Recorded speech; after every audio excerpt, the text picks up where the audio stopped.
JDS ಅವರು ತಾಲೀಮ್ ಮಾಡೋದಕ್ಕೆ ready ಮಾಡ್ಕೊಬಿಟ್ಟಿದ್ದಾರೆ. So ಹೀಗಿರ್ಬೇಕಾದ್ರೆ ನಾವು ಹಿಂದುಳಿಯೋದು ಸರಿ ಅಲ್ಲ ಅನ್ನೋ ಲೆಕ್ಕಾಚಾರ. ಹಲವು ಶಾಸಕರಿಂದ ಸಚಿವ ಸ್ಥಾನಕ್ಕಾಗಿ ಬೇಡಿಕೆ ಇಡಲಾಗಿದೆ. ಸಚಿವ ಸ್ಥಾನಕ್ಕಾಗಿ ನಾನಾ ತಂತ್ರಕ್ಕೆ ಮೊರೆ ಹೋಗ್ತಾ ಇರುವಂಥದ್ದು ಶಾಸಕರುಗಳು. ತಮ್ಮ ಆಪ್ತರು ಬೆಂಬಲಿಗರನ್ನ ಅಖಾಡಕ್ಕಿಳಿಸಿದ ಶಾಸಕರು, ರಾಜ್ಯ ವ್ಯಾಪಿ ತಮ್ಮ ಸಮುದಾಯವನ್ನ ಅಖಾಡಕ್ಕಿಳಿಸಿದ ಶಾಸಕರು ತಮ್ಮ ವೋಟ್ ಬ್ಯಾಂಕ್ ತೋರಿಸಿ ಸಚಿವ ಸ್ಥಾನಕ್ಕಾಗಿ ಬೇಡಿಕೆಯನ್ನು ಇಡಲಾಗಿದೆ. ನೋಡಿ, ನಾನು ಈ ಸಮುದಾಯದಿಂದ ಬಂದಿದ್ದೀನಿ, ಈ ಕ್ಷೇತ್ರದಿಂದ ಬಂದಿದ್ದೀನಿ, ನನಗೆ ಅಂತ ಅವಕಾಶ ಬೇಕು, ನನ್ನ ಹತ್ರ ವೋಟ್ ಬ್ಯಾಂಕ್ ಇದೆ, ಈಗ ನೀವು ಅವಕಾಶ ಕೊಡಲಿಲ್ಲ ಅಂತಂದರೆ ಆಗಲ್ಲ ಅಂತ ಹೇಳ್ತಾ ಇದ್ದಾರೆ. ಸೊ ಹಲವು ಶಾಸಕರುಗಳು ಈ ರೀತಿಯಾಗಿ ಬೇಡಿಕೆಯನ್ನು ಇಡ್ತಾ ಇದ್ದಾರೆ. ಏನೇನು ತಂತ್ರಗಾರಿಕೆಯನ್ನು ಮಾಡ್ಬೋದು ಆ ಎಲ್ಲ ಥರದ ತಂತ್ರಗಾರಿಕೆಯನ್ನು ಮಾಡ್ತಾ ಇರೋದು. ಕೆಲವರು ಬೆಂಬಲಿಗರಿಂದ ಪ್ರತಿಭಟನೆ ಅಂತ ಮಾಡಿಸ್ತಾ ಇದ್ದಾರೆ, ಇನ್ನು ಕೆಲವರು ಬೆಂಬಲಿಗರಿಂದ ಒತ್ತಡ ಹೇರಿಸ್ತಾ ಇದ್ದಾರೆ, ಸಮುದಾಯದಿಂದ ಒತ್ತಡ ಹೇರಿಸ್ತಾ ಇದ್ದಾರೆ, ಸಮುದಾಯದ ಗುರುಗಳು ಧರ್ಮಗುರುಗಳ ಮುಖಾಂತರವಾಗಿ ಒತ್ತಾಯವನ್ನು ಮಾಡಿಸ್ತಾ ಇದ್ದಾರೆ. ಮಾಹಿತಿ ನೀಡ್ತಾರೆ ನಮ್ಮ ಪ್ರತಿನಿಧಿ ಶಿವು. ಕಾಂಗ್ರೆಸ್ ತುಂಬ ಓವರ್ ಸ್ಪೀಡ್ನಲ್ಲೇ ಇದೆ ಎಲ್ಲ ವಿಚಾರದಲ್ಲೂ. ಬಟ್ ಸಂಪುಟ ರಚನೆಯ ವಿಚಾರದಲ್ಲಿ ಸ್ವಲ್ಪ ಹಿಂದೇಟು ಹಾಕ್ತಾ ಇದ್ದಾರೆ, ಅಳೆದು ತೂಗಿ ಲೆಕ್ಕಾಚಾರ ಹಾಕೋದಕ್ಕೆ. ಬಟ್ ಚುನಾವಣೆ ಎಲ್ಲ ಗ್ರಾಮ ಪಂಚಾಯತಿ, ತಾಲೂಕ್ ಪಂಚಾಯತಿ, ವಿಧಾನಸಭಾ ಚುನಾವಣೆ ಎಲ್ಲ ಸಮೀಪ ಆಗ್ತಿರೋದ್ರಿಂದ ಯಾವ ರೀತಿ ತಂತ್ರಗಾರಿಕೆ ಅನ್ನೋದು ನಡೀತಾ ಇದೆ, ಒತ್ತಡ ಹೇರುವಂಥ ಕೆಲಸವನ್ನು ಸಚಿವ ಸ್ಥಾನಕ್ಕಾಗಿ ಮಾಡ್ತಾ ಇದ್ದಾರೆ ಅಂತ.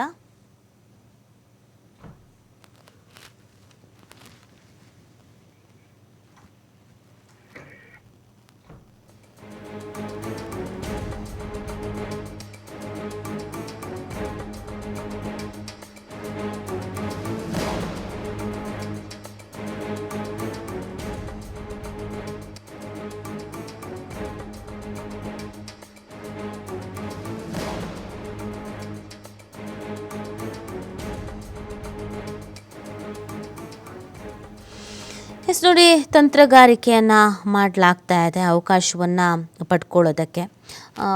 ಏನೇನು ಪ್ರಯತ್ನಗಳನ್ನು ಪಡ್ಬೋದು ಆ ಪ್ರಯತ್ನಗಳನ್ನು ಪಡ್ತಾ ಇರುವಂಥದ್ದು ನಾಯಕರುಗಳು. ನಮಗೆ ಸಚಿವ ಸ್ಥಾನ ಬೇಕು ಅಂತ ಮಾಹಿತಿ ನೀಡ್ತಾರೆ ನಮ್ಮ ಪ್ರತಿನಿಧಿ ಶಿವು. ಈಗ ಕೆಲವರು ತಂತ್ರಗಾರಿಕೆಯನ್ನು ಮಾಡ್ತಾ ಇದ್ದಾರೆ, ಸಚಿವ ಸ್ಥಾನ ಬೇಕು ಅಂತ. ಕಾಂಗ್ರೆಸ್ನವರು ಓವರ್ ಸ್ಪೀಡ್ನಲ್ಲಿದ್ದಾರೆ, ಎಲ್ಲ ಗೆದ್ದಿರೋ ಹುಮ್ಮಸ್ಸು, ಎಲ್ಲ ಸಲೀಸಾಯಿತು ಅನ್ನೋ ಹುಮ್ಮಸ್ಸು. ಬಟ್ ಈಗಲೇ ಎಲ್ಲ ಜವಾಬ್ದಾರಿ ವಹಿಸೋದು ಸೂಕ್ತ. ಕಾರಣ ಗ್ರಾಮ ಪಂಚಾಯತಿ, ತಾಲೂಕ್ ಪಂಚಾಯತಿ, ವಿಧಾನಸಭಾ ಚುನಾವಣೆ ಎಲ್ಲ ಸಮೀಪ ಆಗ್ತಾ ಇದೆ. ಹಾಗಾಗಿ ಈ ಕಾಂಗ್ರೆಸ್ನವರು ಇದನ್ನು ಹೇಗೆ ಹ್ಯಾಂಡಲ್ ಮಾಡಬೇಕಾಗತ್ತೆ ಅಂತ.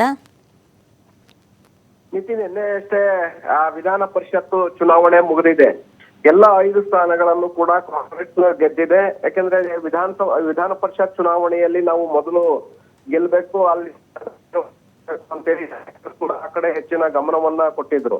ಸಂಪುಟ ವಿಸ್ತರಣೆ ಮಾಡ್ಬೇಕು ಅನ್ನುವಂತ ಒತ್ತಡ ಚರ್ಚೆಗಳಿದ್ರು ಕೂಡ ಮೊದಲು ಪರಿಷತ್ ಚುನಾವಣೆ ಮುಗಿಲಿ ಅಂತೇಳಿ ಆಶ್ವಾಸನೆಯನ್ನ ಕೊಟ್ಟಿದ್ರು. ಈಗ ಚುನಾವಣೆ ಮುಗ್ದಿರೋದ್ರಿಂದ ಡಿಮ್ಯಾಂಡ್ ಕೂಡ ಹೆಚ್ಚಾಗ್ತಾ ಇದೆ. ಈಗ ಸಂಪುಟಕ್ಕೆ ಸೇರುವಂತವ್ರು 22ರಂದು CM ಹಾಗೆ DCM ಹರಿಪ್ರಸಾದ್ ಸಿದ್ದರಾಮಯ್ಯ ಅವರು ದೆಹಲಿಗೆ ಭೇಟಿಯನ್ನ ಕೊಡ್ಲಿದ್ದಾರೆ ಅನ್ನುವಂತ ಮಾಹಿತಿಗಳು ಬರ್ತಾ ಇದೆ.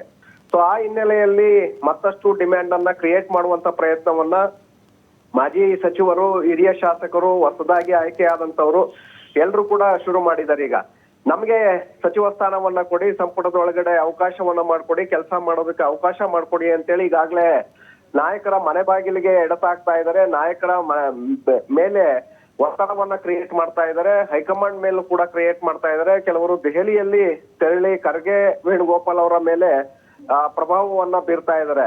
ಇನ್ನಷ್ಟು ಜನ ಬೇರೆ ಬೇರೆ ಆಯಾಮಗಳಲ್ಲಿ ಒತ್ತಡ ತರುವಂತ ಪ್ರಯತ್ನಗಳನ್ನ ಮಾಡ್ತಾ ಇದ್ರೆ ತಮ್ಮ ಆಪ್ತರು ಬೆಂಬಲಿಗರನ್ನ ಮುಂದೆ ಬಿಟ್ಟು 100 ಜನರನ್ನ ಸೇರಿಸಿ ಪ್ರತಿಭಟನೆಗಳನ್ನ ಮಾಡುವಂತ ಪ್ರಯತ್ನಕ್ಕೆ ಕೈ ಹಾಕ್ತಾ ಇದ್ದಾರೆ. ಕೆಲವರು ಪಾದಯಾತ್ರೆಗಳನ್ನ ಮಾಡ್ತಾ ಇದ್ದಾರೆ. ಇನ್ನ ಕೆಲವರು ಪ್ರಭಾವಿಗಳು ಇಡೀ ರಾಜ್ಯಾದ್ಯಂತ ಎಲ್ಲಾ ಕಡೆಗಳಲ್ಲೂ ಕೂಡ ಪ್ರತಿಭಟನೆಗಳನ್ನ ಮಾಡುವ ಮೂಲಕ ಹೈಕಮಾಂಡ್ಗೆ ಥ್ರೆಟ್ ಕೊಡುವಂತ ಪ್ರಯತ್ನಗಳನ್ನ ಮಾಡ್ತಾ ಇದ್ದಾರೆ.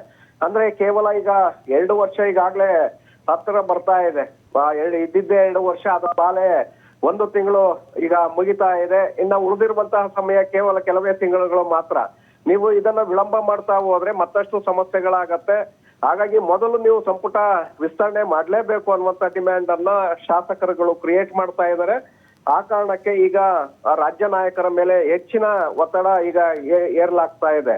ರಾಜ್ಯ ನಾಯಕರು ಕೂಡ ದೆಹಲಿಗೆ ಭೇಟಿಯನ್ನ ಕೊಡ್ಬೇಕಾಗತ್ತೆ. ಹೈಕಮಾಂಡ್ ನಾಯಕರನ್ನ ಭೇಟಿ ಮಾಡಿ ಚರ್ಚೆಯನ್ನ ಮಾಡಿ ಸಂಪುಟ ವಿಸ್ತರಣೆಯನ್ನ ಮಾಡಿ ಮುಗಿಸ್ಬೇಕಾಗತ್ತೆ. ಮುಂದಿನ ದಿನಗಳಲ್ಲಿ ಲೋಕಲ್ ಬಾಡಿ ಚುನಾವಣೆಗಳು ಕೂಡ ಈಗ ಎದುರಾಗ್ತಾ ಇದೆ. ಹಾಗಾಗಿ ಬೇಗ ಮುಗಿಸೋಣ ಅನ್ನುವಂತ ತಾಮತದಲ್ಲಿ ಮುಖ್ಯಮಂತ್ರಿಗಳು ಕೂಡ ಇದ್ದಾರೆ.